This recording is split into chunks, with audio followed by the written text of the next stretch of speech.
Hey there guys, and happy whatever day it is that you're watching this video. So we're going to continue our roaster profile on Coffea Circulor, and this is the third coffee out of the selection that I have. So we're going to talk about it. It's a delicious coffee, like the other two have been, but in comparing it to them, I kind of wonder whether I prefer the others, whether I prefer this one. Well, we'll talk about it and we'll figure out the answer together. So kick back, relax, get yourselves a coffee, and welcome to Today I Brewed.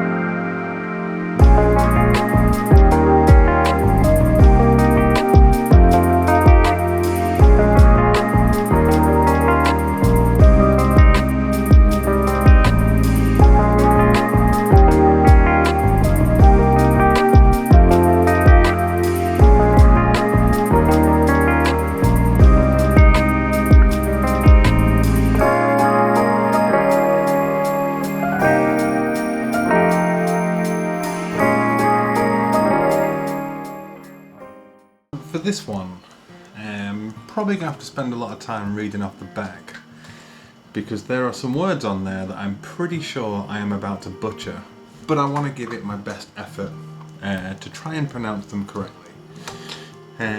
So, here we go. The coffee itself is from Guatemala, and I've always been a big fan of Guatemalan coffees. I generally think I've had a lot of good ones. It's a pretty good region for growing coffee, to be fair. And they do tend to have some wonderful flavours and characteristics. I tend to quite like the acidity they have, little bits of sweetness that are in the cup as well. But this is definitely a good one. It's got a cupping score of 88.75. So we know it's a good one. We know if we talk about cupping scores, we generally know that the higher they are, generally the better the coffee is. And this one I think is a good representative of the score it has. So it's a Guatemala Tropi RHX, sorry. Not really too sure what the RHX means, but it's on the bag, so that's what we're going to say. It's from the Finca La Senda collection, which is a collection from a farm, and the grower, I believe, is Maria Eugenia Escobar. So it's nice to have a female grower. It's nice that they're getting a lot more attention these days in the coffee industry, which is great. So here's the words I'm about to butcher. The region that the coffee is from Chilmaltenango, Asatenango, I think. Have I said that right? Without the Spanish accent it doesn't sound too great. Boy, do I sound like a foreigner. But yeah, I'm not South American.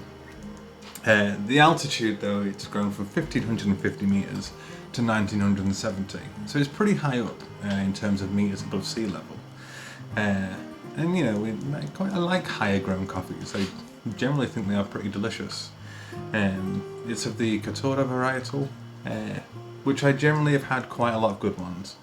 As I've said before in previous videos, if I was to be able to taste the different varietals side by side, like individually, could I tell the difference? I'm not entirely sure I could, but I know that when I've had them, they have been generally pretty tasty.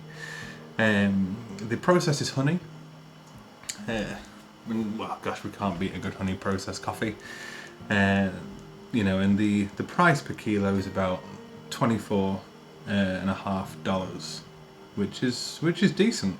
You know, it's not a bad price coffee. But the tasting notes are where things get really interesting. So on the aroma, one of the things I should be getting is a Bing cherry. And if I am totally honest, I have absolutely no idea what a Bing cherry is.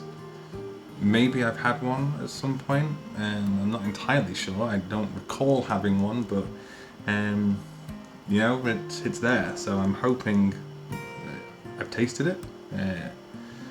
Who knows? But Bing cherry is one of them. The next one is blackberry and milk chocolate. On the flavour, we should be getting peach, pineapple, and purple plum.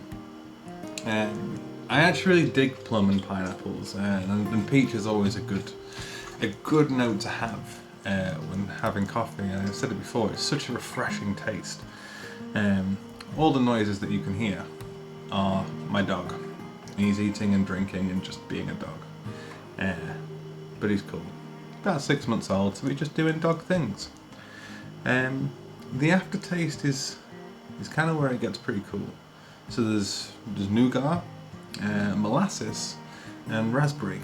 And molasses, I have to admit, is a taste that I generally just don't like. I tend to find that when something has molasses as a tasting note, I tend not to enjoy it as much. But maybe it's just because I don't generally like the taste of molasses itself. But there's enough tasting notes and stuff around it that hopefully I won't taste it too much. And the acidity is raspberry, pineapple, and malic. And the body is juicy and light, with the balance being uniform. So now we've kind of got all that information out of the way. Let's talk about the coffee itself. Let's see how it brewed. Let's see all the stuff that goes into that. And when it was grinding, I definitely got the blackberry and a little bit of the hint of milk chocolate. I want to say I got the Bing cherry. There probably is cherry in there, and we'll talk about it. But it grinded beautifully. I didn't realise how dark it was until I ground it, actually. It's not dark roasted coffee, but the actual grounds themselves are pretty dark. But the aroma was still pretty electric. And it was just so bright, which was awesome. Like real crisp, like sunshine type of bright. And as you can see on the bloom, like it looked good. Like the blooms look amazing, and I could talk about them all day, even though they kind of just look the same. But I like a good bloom, and this one was just so sexy. Like you can see it yourself. It's just utterly fantastic. But the aromas were definitely coming through. So much of that blackberry, like super bright, and I love blackberry. But yeah. It's such a good coffee to brew. Like it was really wonderful to get the aromas and just get so excited about drinking it. But we're here, and let's kind of see what it tastes like now the brew's finished. And as per usual, the coffee's been sat here for a little while. I want to say I leave them to cool for about 5 minutes. I like drinking them hot, but I much prefer coffees when they're kind of just above lukewarm. If I ever get Americanos and stuff inside a shop, I generally leave it till it's just about warm and then I drink it. And that's kind of why I do it here. But let's give it a sniff. See what aromas are coming out.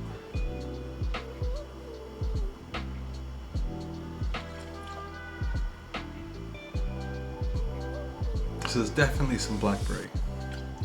Like forefront, I think, of the aromas is the blackberry. And then I think what I'm getting, it kind of reminds me like a little bit of a fruit salad sweet, which could be the Bing cherry. I'm gonna have to try one just to see what it tastes like. And there is definitely a subtle hint of the milk chocolate on the aroma. It's a really wonderful coffee to smell. Like, it's so delicious. Like, and it smells like a sweet, which is incredible. So let's drink it.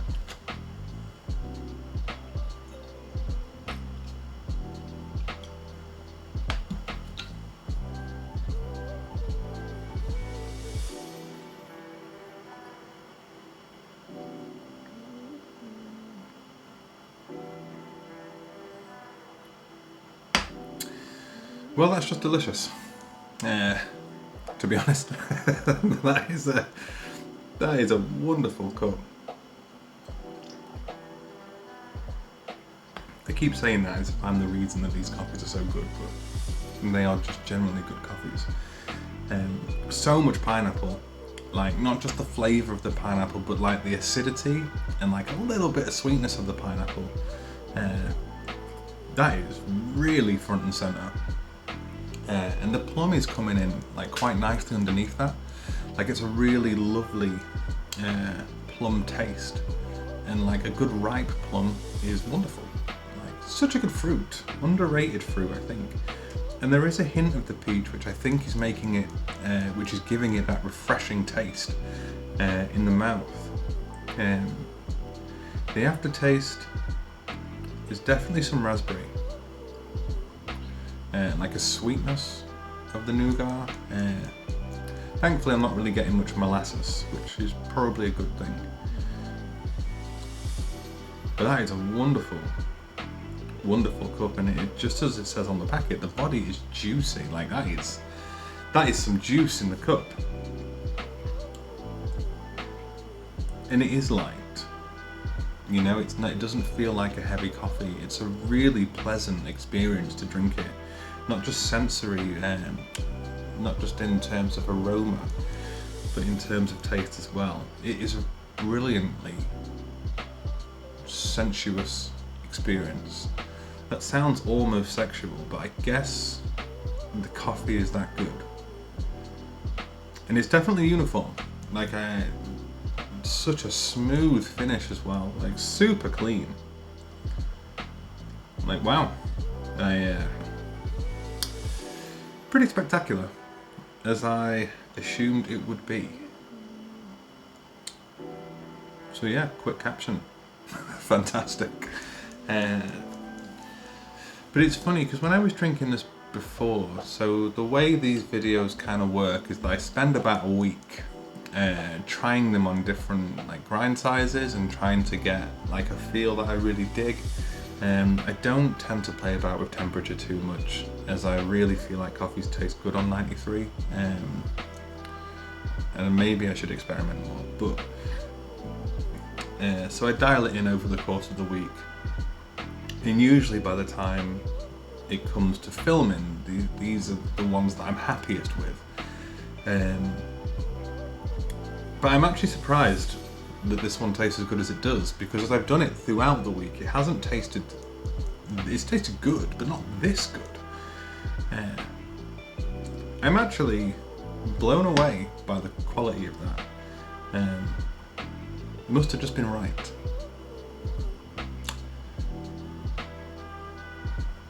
Yeah. So I think in terms of how I've felt about the other coffees in comparison, I actually, throughout the week, thought this was probably my least favourite out of the ones I've had, but you know, I actually am enjoying this a lot more than I had done throughout the rest of the week. It was still great, but like now it's just incredible. I'm actually upset that there's only about 10 grams left in the packet. But yeah, so that's the coffee for today. But it was incredible. It's an incredible cup, and I think it's another show of what a great roaster Coffea Circulor is. I've loved everything that they've done. I know I said I was gonna perhaps talk more about the roastery itself today, but I am lost for words after drinking that.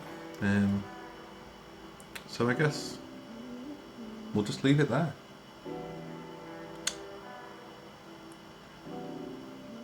Yeah, thanks for joining me on this video today. I genuinely am blown away by the quality of this coffee, even though I've got no idea what a Bing cherry is. I feel like I've had one now.